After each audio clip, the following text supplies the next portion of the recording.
kesatuan dalam Mesaya. Tetapi aku menasihatkan kamu saudara-saudara demi nama Tuhan kita Yeshua Mesaya, supaya kamu sekata dan jangan ada perpecahan di antara kamu, tetapi sebaliknya supaya kamu erat bersatu dan sehati sepikir.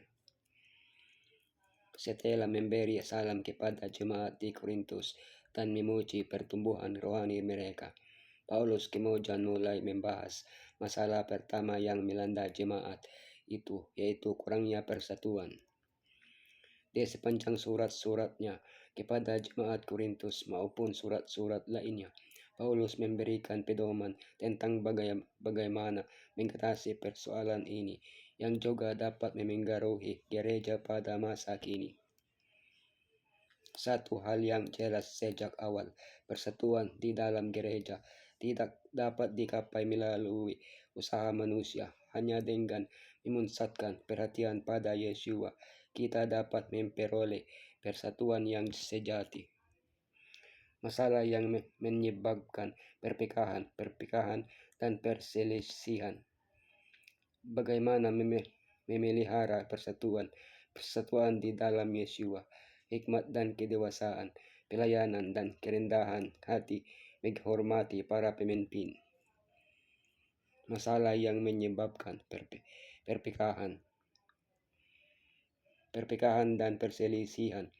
Tetapi aku menasihatkan kamu saudara-saudara demi nama Tuhan kita Yeshua Mesaya, supaya kamu sekata dan jangan ada perpecahan di antara kamu, tetapi sebaliknya supaya kamu erat bersatu dan sehati sepikir. Perpecahan apa yang terjadi di jemaat Korintus? Berbagai pemimpin pernah melayani di Korintus, dan setiap orang berkaya memiliki pengkhotbah favoritnya masing-masing, Paulus, Apolos, Petrus, dan lainnya. Hal ini berkembang hingga menimbulkan perselisihan di antara mereka. Tanpa menyadari bahwa semua pemimpin itu memberitakan pekabaran yang sama, mereka justru memusatkan perhatian pada hal-hal yang tidak penting. Lambat laun, kehidupan jemaat pun terpengaruh. Kurangnya persatuan merusak makna perjamuan Tuhan. Bahkan mereka sampai saling menggugat di pengadilan. Bagaimana memelihara persatuan di dalam Yeshua? Elohim yang memanggil kamu kepada persekutuan dengan anaknya, Yeshua Mesaya, Tuhan kita adalah setia. Adakah Mesaya terbagi-bagi? Adakah Paulus disalibkan karena kamu? Atau adakah kamu dibaptis dalam nama Paulus? Melalui pertanyaan ini, Paulus ingin membuat mereka merenungkan keadaan mereka. Persatuan hanya dapat dicapai dengan menjadikan Yeshua sebagai Tuhan kita. Persatuan tidak dicapai dengan mengikuti pemikiran atau gagasan seorang saudara atau saudari, ataupun dengan membentuk kelompok-kelompok tertutup. Namun persatuan di dalam Yeshua bukanlah keseragaman. Persatuan tidak berarti bahwa kita semua harus memiliki pemikiran yang sama tentang segala sesuatu, atau bahwa kita semua harus bertindak dengan cara yang sama. Perbedaan kecil dalam pendapat serta karunia-karunia yang berbeda yang dimiliki setiap orang, apabila semuanya berpusat pada Mesaya, bukannya menghasilkan perpecahan, tetapi justru menghasilkan persatuan. Persatuan di dalam gereja hanya dapat dicapai dengan mati terhadap diri sendiri dan hidup bagi Yeshua. Hikmat dan kedewasaan. Dan aku, saudara-saudara, pada waktu itu tidak dapat berbicara dengan kamu seperti dengan manusia rohani, tetapi hanya dengan manusia duniawi yang belum dewasa dalam Mesaya. Paulus menyebut orang-orang Kristen yang belum dewasa sebagai yang belum dewasa dalam Mesaya, dan manusia duniawi. Orang-orang Kristen seperti ini lebih berfokus kepada manusia daripada kepada Yeshua.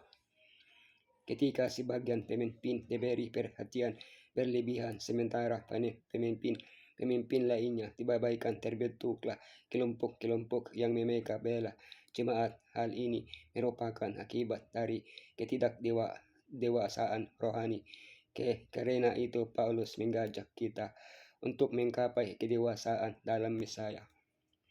Belum dewasa seperti anak-anak, dewasa seperti orang dewasa. Makanannya susu, makanannya makanan keras, bersifat duniawi, bersifat rohani, mudah dipengaruhi pendapat orang lain, memiliki kemampuan untuk membedakan secara rohani, pelayanan dan kerendahan hati. Demikianlah hendaknya orang memandang kami sebagai hamba-hamba Mesias yang kepadanya dipercayakan rahasia Elohim. Sama seperti pada masa kini, pada abad pertama orang-orang terbagi berdasarkan keyakinan politik, filsafat agama, dan berbagai keyakinan lainnya.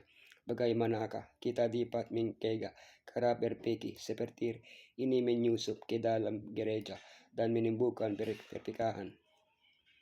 Sikap seorang pemimpin pemegang peranan yang sangat penting. Para pemimpin gereja harus memahami dengan jelas para mereka sebagai pengelola. Mereka bukanlah pemilik gereja, mereka hanya mengelolanya bagi Mesias. Pemimpin gereja yang sesungguhnya adalah Yeshua. Semua pemimpin lainnya memimpin sebagai hamba-hamba Mesias. Seorang pelayan yang mengelola harus bertindak sebagaimana Tuhannya bertindak, selalu bersedia dengan rendah hati, menyerahkan dirinya untuk melayani orang lain. Betapa besarnya persatuan yang akan ada di dalam gereja liga. Setiap orang, bukan hanya para pemimpin, tetapi setiap anggota hidup dan bertindak dengan cara seperti ini. Menghormati para pemimpin yang akhirnya dituntut dan dari pelayan-pelayan yang demikian ialah bahwa mereka ternyata dapat dipercayai. Adanya persaingan dan kelompok-kelompok yang mengelilingi para pemimpin bukan berarti kita harus menolak mereka. Sebaliknya, Paulus mendukung dan membela pelayanan Apolos serta pekerjaannya di Korintus. Ketika para pemimpin melayani dengan setia, mereka layak menerima penghormatan. Namun sekalipun mereka tidak menerima penghormatan itu, mereka tetap setia, karena mereka mengetahui bahwa yang akan menghakimi mereka adalah Elohim sendiri, bukan manusia. Para pemimpin Kristen mengikuti jejak Yeshua dengan bersedia menderita demi saudara-saudari mereka, bahkan jika perlu rela mati demi pelayanan mereka. Baik para pemimpin maupun anggota jemaat tidak dipanggil untuk saling bertengkar atau berdebat, melainkan untuk bersatu dalam memuji Yeshua dan memberitakan berita salib. Tidak ada sesuatu pun yang dapat menyempurnakan persatuan yang sempurna di dalam gereja selain roh kesabaran yang menyerupai Mesias. Setan dapat menaburkan perselisihan.